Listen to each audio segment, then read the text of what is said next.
Bien, mis hermanos, les invito por favor a abrir sus Biblias en Hechos capítulo 6. Hechos capítulo 6. Ustedes ya saben, cuando encuentran la cita bíblica que estamos pidiendo, alzan su manito o me miran, me hacen un guiño de ojo, yo ya sé si podemos empezar o no. Entonces, por este lado, bien. Por este lado, vamos bien. Por este lado, bien. Bueno, mis hermanos, entonces, Hechos capítulo 6, vamos a leer solamente los primeros 7 versículos, ¿sí? Y les pido que por favor ustedes me acompañen, vamos a leer esta palabra en el nombre del Padre, del Hijo y del Espíritu Santo. Dice la palabra del Señor: en aquellos días, como creciera el número de los discípulos, hubo murmuración de los griegos contra los hebreos, de que las viudas de aquellos eran desatendidas en la distribución diaria. Entonces los 12 convocaron a la multitud de los discípulos y dijeron: no es justo que nosotros dejemos la palabra de Dios para servir a las mesas. Buscad pues, hermanos, entre vosotros a 7 varones de buen testimonio, llenos del Espíritu Santo y de sabiduría, a quienes encarguemos este trabajo. Y nosotros persistiremos en la oración y en el ministerio de la palabra. Agradó la propuesta a toda la multitud y eligieron a Esteban, varón lleno de fe y del Espíritu Santo, a Felipe, a Prócoro, a Nicanor, a Timón, a Parmeas, a Nicolás, prosélito de Antioquía, y a los cuales presentaron delante de los apóstoles, quienes orando les impusieron las manos. Y crecía la palabra del Señor, y el número de los discípulos se multiplicaba grandemente en Jerusalén. También muchos de los sacerdotes obedecían a la fe. Amén y amén. Entonces estamos viendo, mis hermanos, el surgimiento de la iglesia cristiana en sus primeros años, ¿sí? Ustedes hacen parte de esa iglesia, ¿sí sabían? ¿Cierto que sí?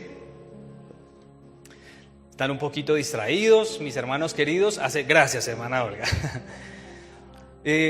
Ustedes hacen parte de esa iglesia que comenzó allá en Hechos capítulo 1, ¿sí?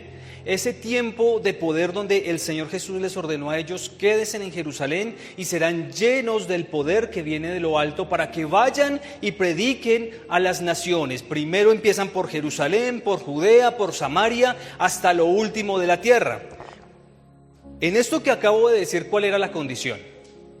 Ellos debían permanecer en Jerusalén hasta ser llenos del Espíritu Santo. Y así fue. Nos cuenta la historia en Hechos, mis hermanos, que habían 120 hermanos en la fe orando, dándole gracias a Dios porque ellos habían sido parte de ese pueblo escogido. Ya no era el Israel viejo, era el nuevo Israel el que estaba naciendo en ese momento, ¿sí?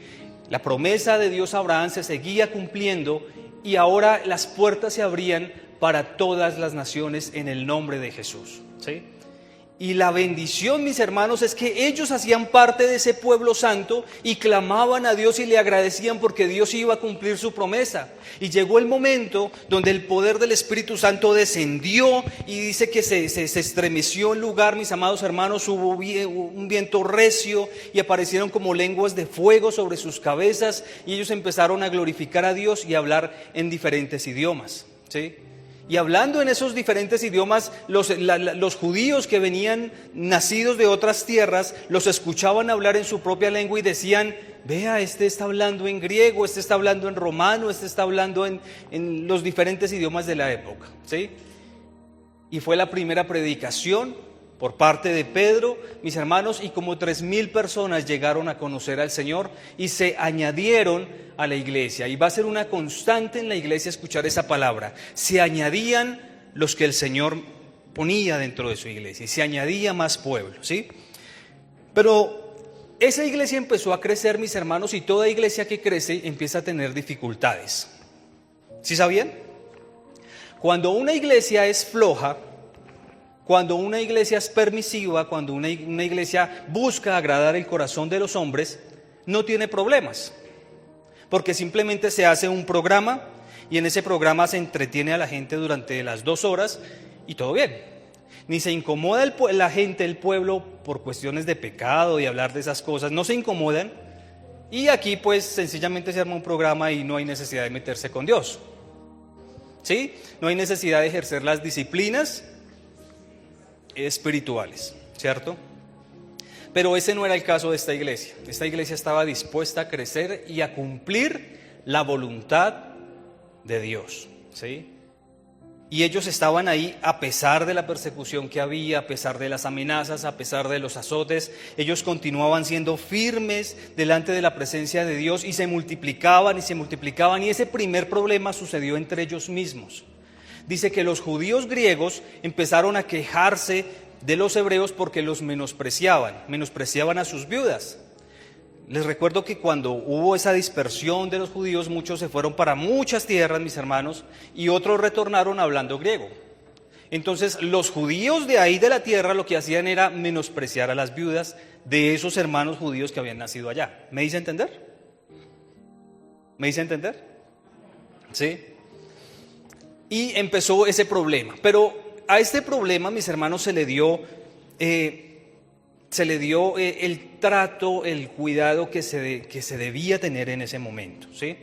Y es que a pesar de ese crecimiento, la iglesia nunca desconoció que el Espíritu Santo habitaba en cada una de las personas que estaban allí, ¿sí?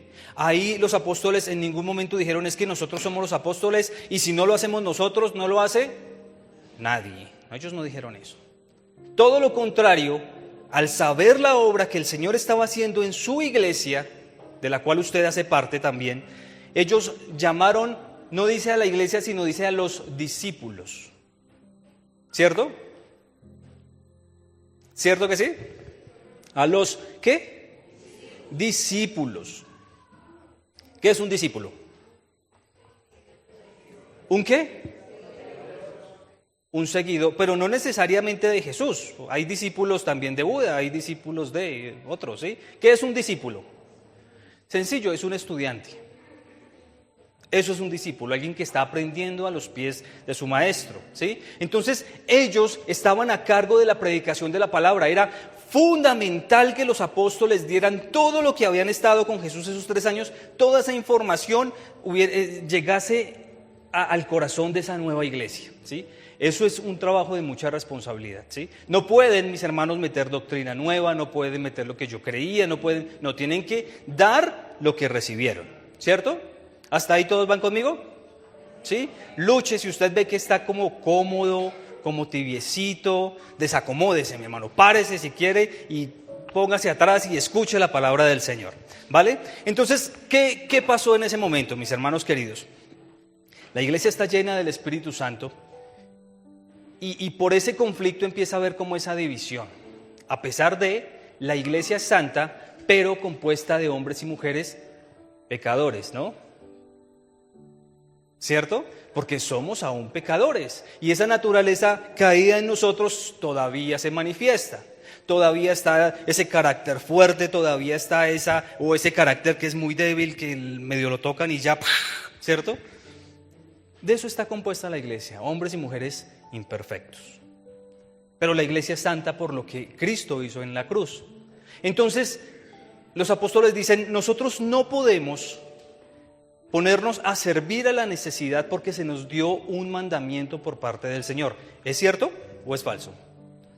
Era cierto, ellos debían llevar la predicación a todas partes donde les fuera posible, y fuera de eso tenían que pastorear esa iglesia en Jerusalén para que de ahí ese modelo saliera para otros lugares. Hasta ahí está bien, no podemos encargarnos de otra cosa, tenemos que predicar. Por eso tampoco podemos decir: cualquiera de ustedes, cualquiera puede venir aquí, sino hombres llenos del Espíritu Santo, o sea, la iglesia. ¿Sí? No van a llamar al vecino, no van a llamar ¿sí? Solo en la iglesia están esas personas llenas del Espíritu Santo, los cuales van a servir a esas viudas. Mis hermanos, muchas personas creen que lo que está pasando aquí es que se está dividiendo el ministerio entre los altos y los bajos, ¿sí? O entre el ministerio llamémoslo así, de la predicación de la palabra y los que sirven a las mesas, mis hermanos. Pero ambos tienen dignidad delante de Dios. Pablo una vez le escribía la carta de los Corintios, la primera carta a los Corintios, y él les decía: porque ustedes deben entender que la iglesia es un cuerpo, ¿sí? La iglesia no es un miembro, es un cuerpo.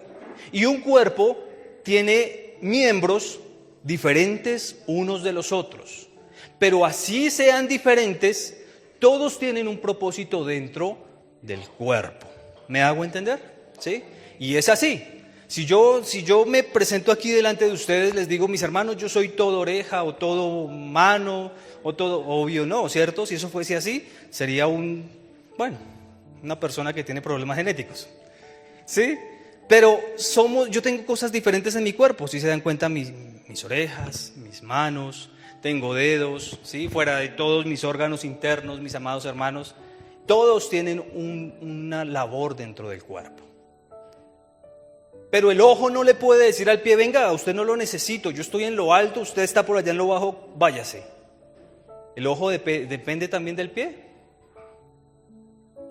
Sí, hay casos donde, se ha aprendido como a vivir sin eso, pero no está pleno.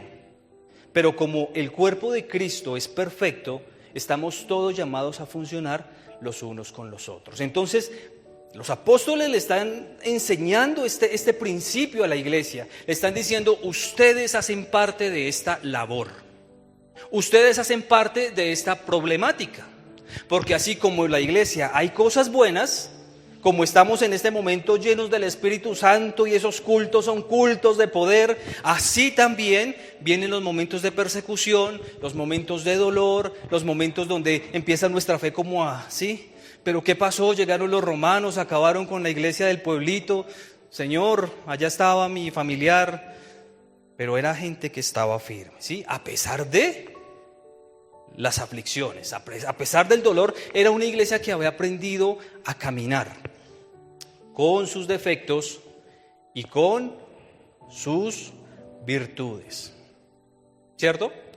¿Se parecen a nosotros?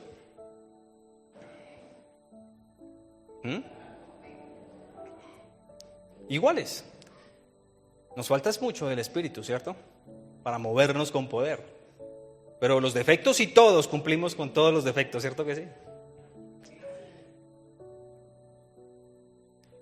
Dice la palabra, mis amados hermanos, que reconociendo esto, estos hombres se levantaron y dijeron, me refiero a los discípulos, dijeron, aquí hay 7 varones en medio de nosotros, en los cuales están llenos del Espíritu Santo, llenos de sabiduría, y dice a los apóstoles que los rodearon e impusieron sus manos, porque sabían que ese trabajo que iba a empezar a hacer la iglesia, ¿sí?, por medio de esos hombres era de gran valor, porque iba a sostenerse el ministerio, mis amados, la iglesia tiene también deber con el mundo, ¿cierto que sí?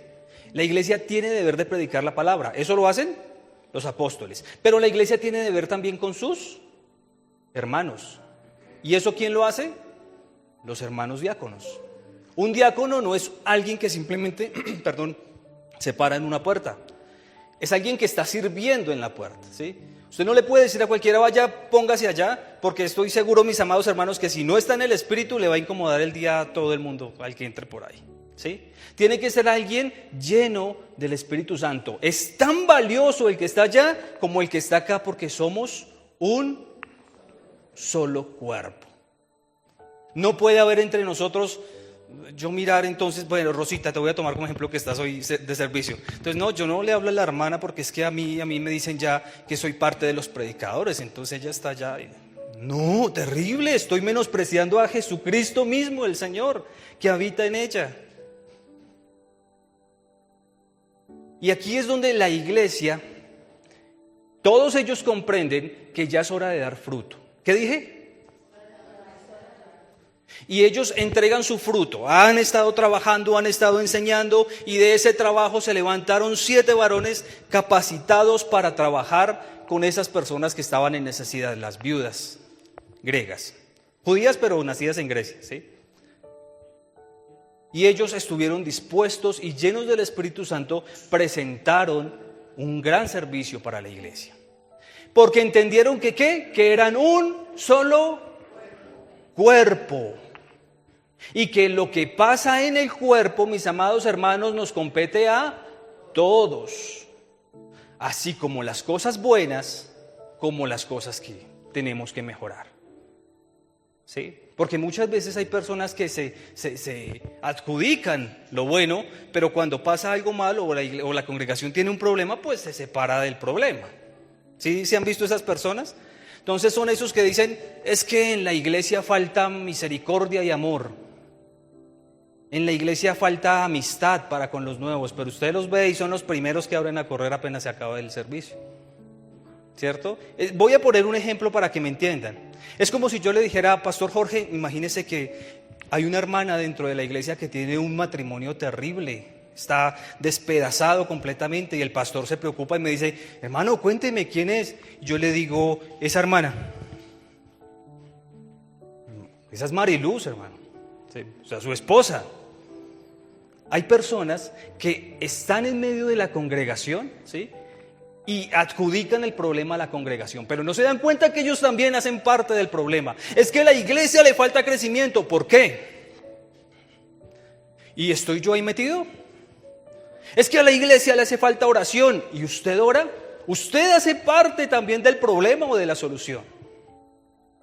Somos un solo cuerpo, y hasta que eso lo podamos entender, mis amados, a plenitud de nuestra mente, ahí sí vamos a poder presentar un servicio como a Dios le agrada. Pero si yo sigo viendo a mi hermano en la fe como un extraño que veo cada 8 días, mis hermanos, no hay nada que hacer. Entre nosotros tiene que irse derribando ese muro que nosotros mismos ponemos. Ayer rápidamente tenía que ir por las llaves para lo del aseo y las tenía mi hermana Yajaira. Mi hermana Yajaira y yo tenía grupo más tarde, entonces yo fui, sí, rápido donde la hermana, y ella con ese cariño, hermano, tranquilo, ¿sí? Tómase un tinto. Me senté yo ahí, me tomé un tinto, hermanos, pero llegué a tiempo al grupo, ¿sí? Compartimos un ratico de hermandad. Un ratico donde me contó cosas, donde yo dije otras cosas, ¿sí? Hermandad. Y luego pasé por mis hijos y pude ir al grupo y cumplir con la responsabilidad de ser en el grupo, ¿sí?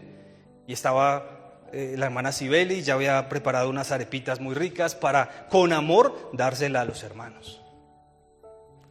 Porque somos una familia en Cristo, mis hermanos. Pero mientras sigamos viendo a la iglesia como una institución en la cual yo voy los domingos a tener un rito religioso, ahí si a Dios le gusta o no, no importa, yo tengo mi rito religioso porque es mi tradición, y luego me voy y sigo con mi vida como un llanero solitario, mi hermano, no va a haber un cambio.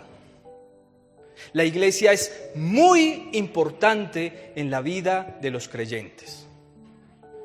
La vida, mis amados, del creyente depende de Dios, pero también de la iglesia. ¿Yo cómo puedo hablar del amor de Dios si yo no amo a mi hermano? ¿Y cómo lo amo? ¿Cómo aprendo a amarlo? Pues conviviendo con mi hermano, entendiendo que él tiene sus dificultades y también tiene sus fortalezas, y que cuando yo hablo con él, ese hermano me llena de vida a mí también. Hay palabras que él me puede dar que fortalecen mi vida, porque yo no soy solo en el mundo, no estoy huérfano. ¿Me hago entender? ¿Aló? Los dos se tomaron una decisión y fue convocar a la iglesia, porque sabían que habían trabajado un tiempo en la iglesia y que ya era el tiempo que la iglesia diera fruto. ¿Cuánto llevaría esa iglesia más o menos en tiempo?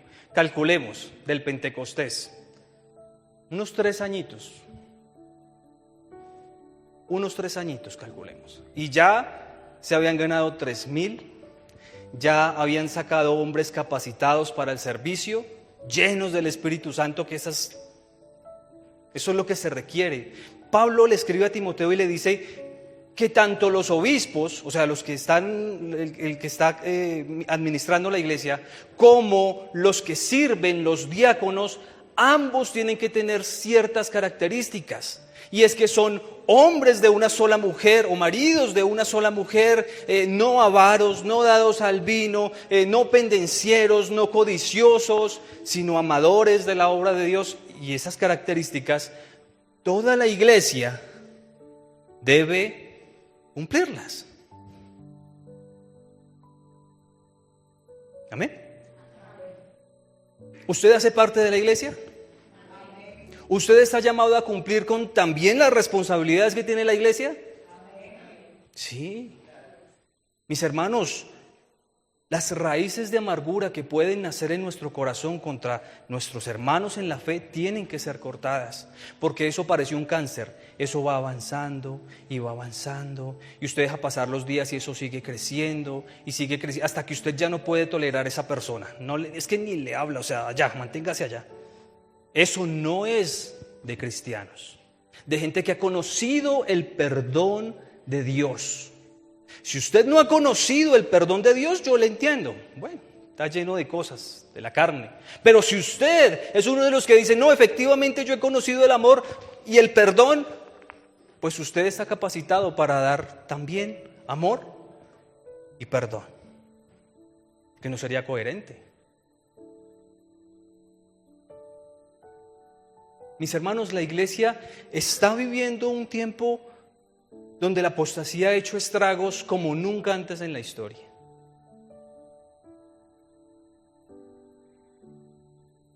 Pero déjeme decirle que la iglesia de Jesucristo sigue en pie. La apostasía ha hecho estragos en los que no son. Ojo, dije apostasía, claro. Hace 15 días, 20 días tuve la oportunidad de estar aquí también, mis hermanos, sirviendo en la predicación. Y hubo una palabra que fue dura, ¿cierto? Y es que el pecado te condena. ¿Cierto que sí? ¿Se acuerdan? El pecado te condena. O dejas de pecar y cambias, o no has nacido de nuevo. La ira de Dios está sobre ti. Mis hermanos, yo quiero hacer una aclaración porque hablé con alguien. Esas personas buenas que hacen preguntas, mis hermanos, después, pastor, o sea, después de la predicación hay personas que se acercan y preguntan. Eso es muy bonito, porque uno se da cuenta que están atentos, ¿sí? Y esa persona me decía, bueno, o sea que si yo tengo esta debilidad, o sea, terrible, no soy salvo. No, mi hermano, no, quiero hacer esa aclaración por si usted entendió esto. Yo le estoy hablando a esas personas que les da igual caer que quedar colgando, que pueden practicar el pecado abiertamente y ya, no hay problema. Al otro día me pongo la máscara y ya no pasa nada, ¿sí? A eso les estoy hablando, que les espera la ira de Dios. Pero aquellos que están en la lucha, que sufren, que dicen, Señor, yo tengo esta lucha, yo estoy ahí, pero yo me levanto y me sacudo, está bien, me vuelve y me cae. Yo me levanto y me sacudo y me apoyo en la congregación. Mis hermanos, eso no es para usted. Usted ya es salvo por la gracia de Dios. ¿Que tiene que trabajar? Sí, tiene que trabajar, pero usted es salvo. ¿No le da alegría? No es por sus errores que usted va a ganar o perder su salvación. Usted ha sido salvo por su gracia. Por su gracia. No depende de lo que haga el hombre, porque entonces ¿qué sería de nosotros? Entonces hoy la gano, mañana la pierdo, hoy la gano, mañana la pierdo, y así. Porque esa es nuestra naturaleza inconstante. Pero hay una gran diferencia entre aquellos que están caminando por la senda estrecha, mis hermanos, que se tropiezan y caen, pero se levantan porque el Espíritu les levanta, a aquellos que simulan estar ahí en el camino y que viven en pecado abiertamente y les da igual. Esa es la diferencia. ¿Me hago entender? Entonces, mis hermanos, su alegría, su gozo es que en Cristo usted ha encontrado salvación. No salvación para seguir el camino del pecado, sino para santificarse, porque ahora sí tiene al Espíritu Santo en su vida, que le ayuda todos los días a caminar en santidad y que está dispuesto a recogerlo cuando usted se caiga, mi hermano. ¿No le da alegría eso, mi hermano querido? Tenemos paz para con Dios por medio de nuestro Señor Jesucristo, y es una paz que permanece para siempre. No es una paz que se pierda, no es una paz que mis acciones torpedien, mis hermanos, y sino que sería de nuestra miserableza. ¿Qué tal yo dependiendo de mí mismo para salvarme? No estaría acá.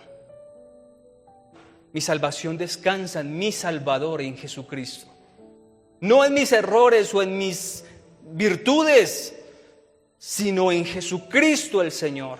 en el sacrificio que Él presentó delante del Padre para presentarme allí. No lo merezco, pero ahí estoy, mis hermanos. Ahí estoy por su gracia, ahí estoy por su misericordia. Ahí seguiré, y ahí seguiré porque Él me da las fuerzas para seguir adelante. Y seguiré, mis amados hermanos, mirándolo a Él, no mirándome a mí, no mirando el error de mi hermano, mirándole a Él. Porque cuando me desenfoco es cuando llega el desánimo a mi vida y me siento triste y me siento abatido y ya no quiero nada, me vuelvo apático con todo. No me importa nada, me presento delante de Dios a servir como yo quiera. Y eso no es así, mis hermanos. Eso es un corazón muerto, un religioso, un fariseo más de este mundo.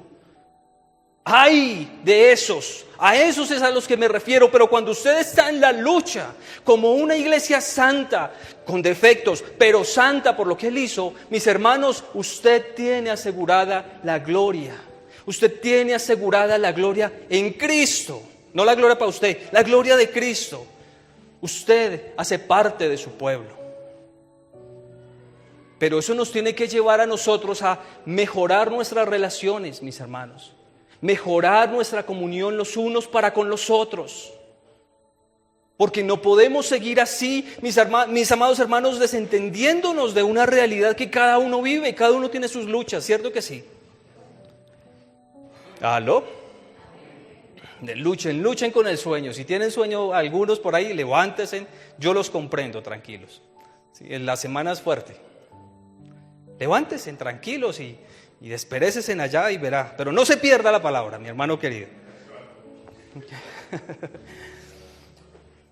Con esto, mis hermanos, cuando entendamos que mi hermano en la fe es el que va conmigo en la batalla, por el cual juntos vamos a orar por las almas, juntos oramos por las misiones, juntos oramos por la misma congregación, por nuestros jóvenes, por nuestros niños. Cuando lo entendamos, vamos a ver la gloria de Dios. Pero mientras sigamos como repúblicas independientes, ahí como yo entienda el evangelio está bien, como yo discierna, no, mis hermanos. La palabra es clara. Y debe haber entre nosotros esa coinonía, esa amistad, esa misericordia. Que si yo te ofendo, bueno, me perdonas, son cosas de humanos. Yo de pronto dije algo, te ofendió, pero que yo tenga la capacidad de ir a ti, no esperar que es que el hermano Héctor no me dice nada y yo ahí. No, hay veces es deber de nosotros ir y pedir perdón bien, porque hay personas que piden perdón con una piedra en la mano, ¿no? Si yo lo perdono, pero es que usted hizo, no. ¿Qué tal el Señor haciendo lo mismo con nosotros? Él nos perdonó y nos llenó de su amor, de su gracia, para cambiar. Querido, querida, no se desanime si usted está luchando con cosas. Tranquilo, levante su cara, mi hermano. Levante su cara. No deje que Satanás esté ahí en su oreja diciéndole: es que usted no hace parte del pueblo de Dios, es que usted es un pecador, usted es un débil, es que usted no le preste atención, mi hermano, él es acusador. Tranquilo, él venció. Usted no pudo, tranquilo, él venció. Pero créalo. Y levántese de nuevo, mi hermano, cuando lo llamen a usted a la mesa y usted participe, viene acá y dice: Señor, este fue mi error. Ustedes ya hemos estudiado esa preciosa parábola que el Señor hablaba acerca del fariseo y el publicano, ¿se acuerda? Llegaba el fariseo y se presentaba con sus mantos largos, con sus... todo eso que tenían en ese tiempo y aún manejan los judíos. Y se presentaba delante de Dios y decía: Señor, te doy gracias. Y ojo que esto es una oración real de ellos. Ellos dicen: te doy gracias, Señor, porque yo no soy gentil, porque no soy mujer. Te doy gracias porque yo sí diezmo, yo sí doy mis ofrendas y yo no soy como ese. Eso lo hacen ellos. Te doy gracias porque no soy mujer, no soy gentil. ¿Ah? Pero había un hombre al lado, el publicano, el que había traicionado al pueblo, el que cobraba los impuestos a sus hermanos para dárselos allá a los romanos. Y él, con su corazón partido, decía: Señor, sé propicio a mí. ten piedad de mí, Señor. Ten piedad de mí. No soy digno ni siquiera de levantar mi cara. Y decía Jesús a sus discípulos, ¿quién de ellos salió justificado de ese lugar? Porque el que se humilla como lo hizo el publicano será exaltado. Y él fue justificado y salió de ese lugar en paz. Pero ese que presumía de ser bueno, humillado, mi hermano. Porque eso no le agrada a Dios. Nuestras buenas obras son trapos de inmundicia delante de su presencia. O son perfectas o no lo son. Y si no son perfectas, pues a él no le sirven, así sean con buenas intenciones. ¿Me hice entender? Porque eso, mis amados hermanos, a nosotros como esos que estaban ahí tirados y nos hizo parte ahora de su pueblo, mis hermanos, nos da el privilegio de ser iglesia. Usted no viene aquí simplemente a escuchar a alguien y a dejar que pase. Ya el domingo por la tarde ya se nos olvidó, el lunes ya no sabemos nada, el otro domingo llegamos otra vez en la misma. Eso no puede pasar. Tenemos que aprovechar la palabra, estudiarla, practicarla y empezar entre nosotros a amarnos los unos a los otros. Porque eso es lo que garantiza que somos cristianos, que se aman los unos a los otros. El amor de Dios no está en nosotros si no amamos al hermano. Y amar hace parte, o dentro del amor, mi hermano, está la misericordia con el hermano. Hay veces al hermano le queda difícil pedir perdón, pues vaya usted y soluciónelo, hermano. Vaya, soluciónelo. No esperemos que los hermanos vengan a nosotros, vayamos nosotros y solucionémoslo. Si decimos tener más conocimiento bíblico, pues solucionemos las cosas, ¿cierto? Se espera más del que más da. Se espera más del que más tiene, perdón. ¿Cierto? Pero todas esas pequeñas zorras, mis hermanos, son las que echan a dañar, a arruinar nuestra huerta. Todas esas cosas que no se solucionan.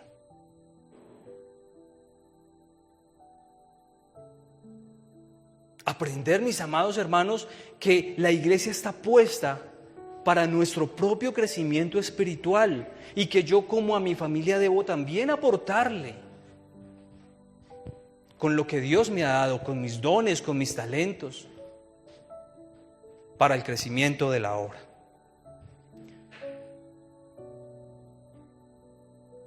Yo quiero leerles a ustedes, esto es un escrito que escribió un pastor mexicano, estuvo hace poco en Perú, y quisiera que ustedes analizaran esto que pues el Señor le permitía leer a la iglesia en el Perú.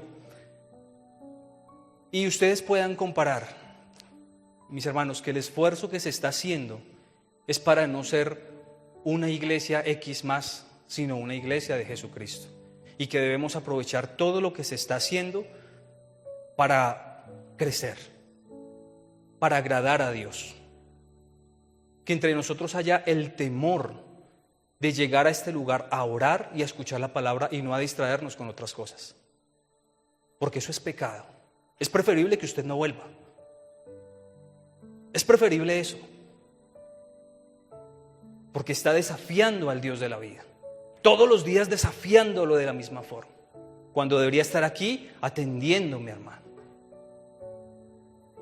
Escuchen bien lo que dice. Un día, mis pastores extrañamente dejaron de predicar contra los errores del romanismo y empezaron a llamar al romanismo la religión popular para no ofender a sus adherentes. Entonces empecé a notar que la vergüenza del evangelio había eclipsado la predicación y la vergüenza por el evangelio eclipsó, por supuesto, su poder. Y entonces, sin poder, empezaron a existir las falsas conversiones. Un día, en mi iglesia dejaron de hablar del pecado como la transgresión contra Dios, como la rebelión, y comenzaron a llamarlo debilidad humana. Entonces entendí que la santidad ya no era el estándar en los cultos de oración.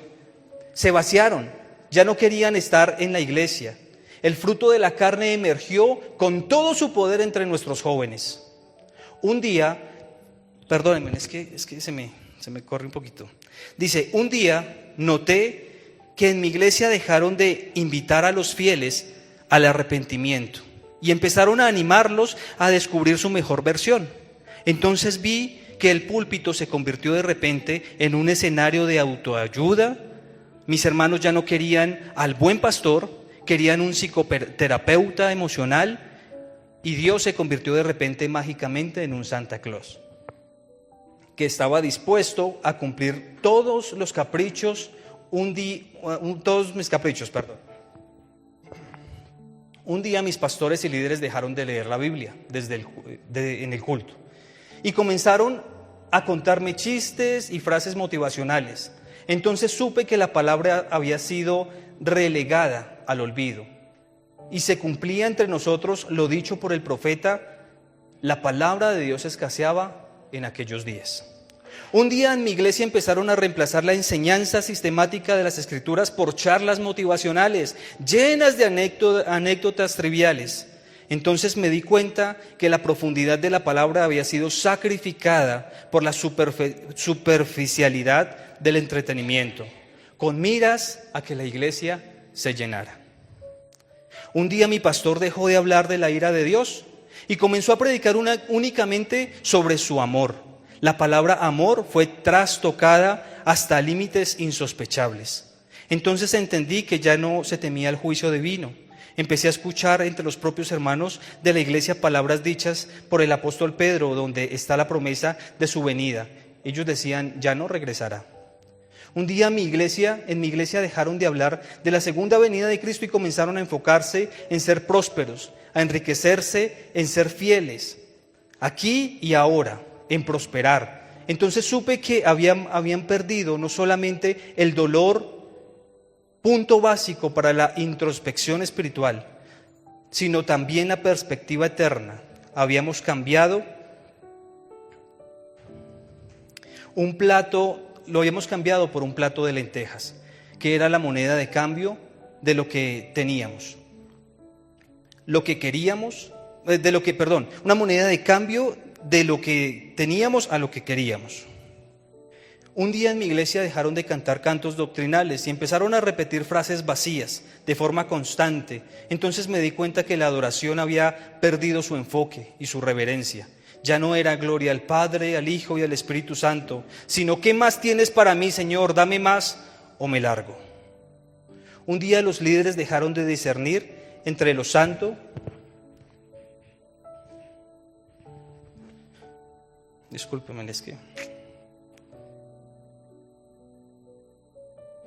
Dejaron de discernir entre lo santo y lo profano y comenzaron a llamar culturalmente relevante a lo que antes se llamaba pecado.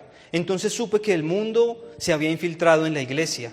Un día por temor dejaron de predicarse a los perdidos y comenzaron a dialogar con ellos en igualdad de condiciones. Espiritualmente entonces supe que el evangelio había muerto, en el nombre de la tolerancia. Ya no se habla de infierno, sino que ahora se lanza nosotros mismos por la vergüenza, los lanzamos nosotros mismos por vergüenza a ofenderlos. Y si se cumplía entre nosotros lo que el propio Señor Jesucristo dijo, ustedes van a ser prosélitos hasta el fin de la tierra y luego los hacen doblemente hijos del infierno. ¿Qué tal la lectura? ¿Para qué vamos a ser discípulos si los vamos a hacer dobles hijos del infierno? Y ahí entendemos, mis hermanos, esa es una realidad afuera. Hay muchas congregaciones que cambiaron la palabra por cosas triviales. Es ¿cómo llamarlo? Una gran bendición que en este momento el Señor esté hablando de nuestra vida y nos esté diciendo, no más el pecado, y vuelvan otra vez, ¿sí? Vuelvan a la palabra, no se desenfoquen, aquí está su alimento, en que nos llamen, mis hermanos, al arrepentimiento. Eso es una bendición. A que lo llamen al crecimiento, eso es una bendición. Y eso son señales de una iglesia sana. Imperfecta, claro, como todo lo humano, pero sana. Que está creciendo, que está aprendiendo a cambiar cosas y que va a seguir cambiando cosas. Y van a haber cosas que se cambien, que va a doler, pero son necesarias. para nuestro propio crecimiento, mis hermanos. Amén.